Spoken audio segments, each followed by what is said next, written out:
The earth proved to have immovable foundations. Reading from Terra Firma by David Wardlaw Scott. The pillars of the earth are the Lord's, and he hath set the world upon them. And the channels of the sea appeared, the foundations of the world were discovered, at the rebuking of the Lord, at the blast of the breath of his nostrils. Then the channels of waters were seen, and the foundations of the world were discovered at thy rebuke, O Lord, at the blast of the breath of thy nostrils.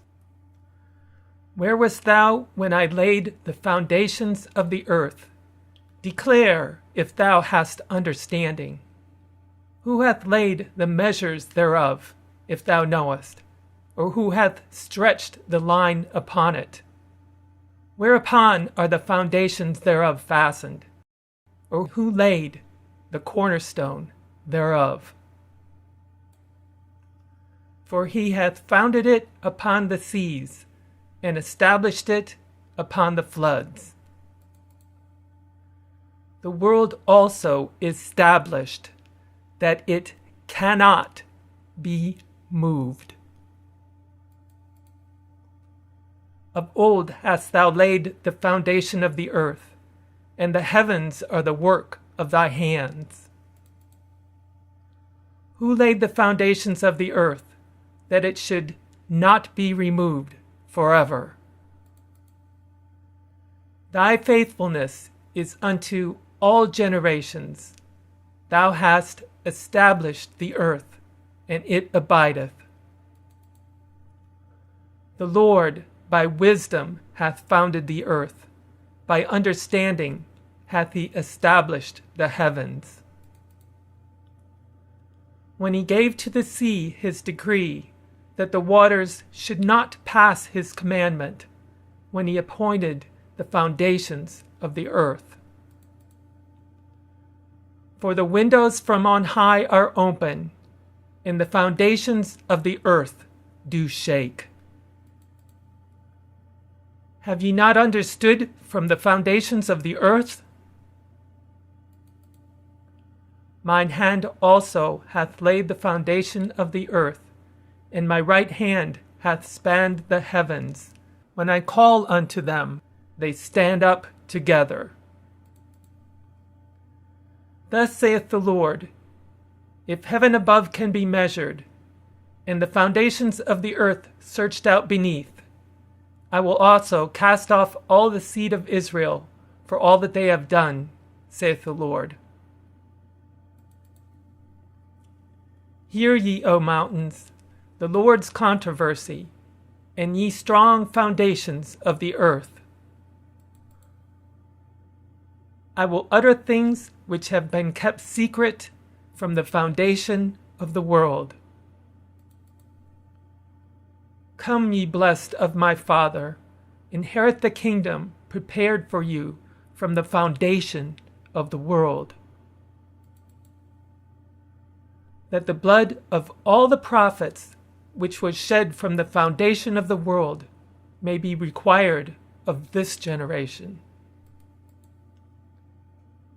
For thou lovest me before the foundation of the world.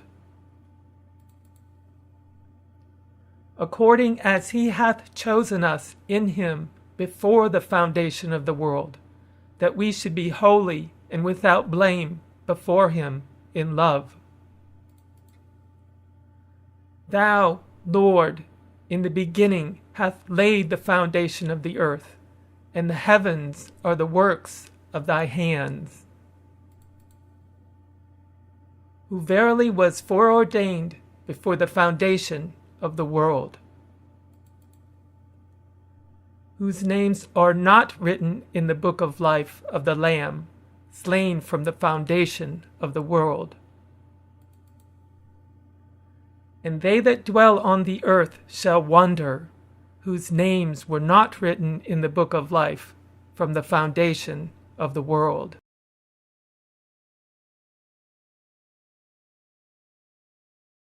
I am quite aware of the argument of accommodation used by some, especially by scientific parsons, I presume as a sort of soporific to their conscience, that, of course, God knew that the world goes round the sun, but states in the Bible that the sun goes round it, in deference to the ignorance of men who daily see it apparently so revolving. Such prevarication as this appears to me to be nothing less than making a liar of him of whom it is written, "It is impossible for God to lie," and requires to be treated with the contempt that it deserves. What a travesty would such be in the character of the holy God in thus lending himself to such a Jesuitical and such a useless deception. Dear reader, do not let us make any mistake in a matter of such deep importance as this. We cannot serve two masters. We cannot believe that the Bible and modern astronomy are both true, for the teaching of the one is diametrically opposed to that of the other. A writer in The Earth and Its Evidences of October 1888 truly remarks, "The attempt to harmonize the Mosaic and the modern or professional system of the universe is plainly to attempt the communion of light with darkness. How often has failure waited on such incongruous unions?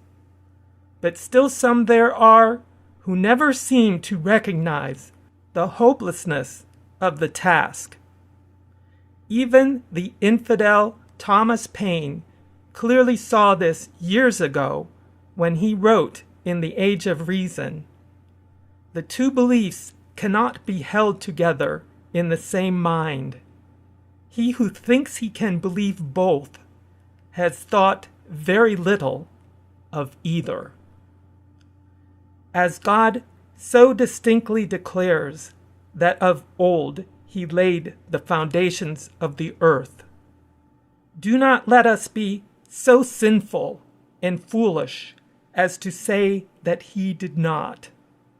Only shame and confusion of face can be expected to follow those who defiantly reject the revealed word of the living God for the contradictory theories of dying men.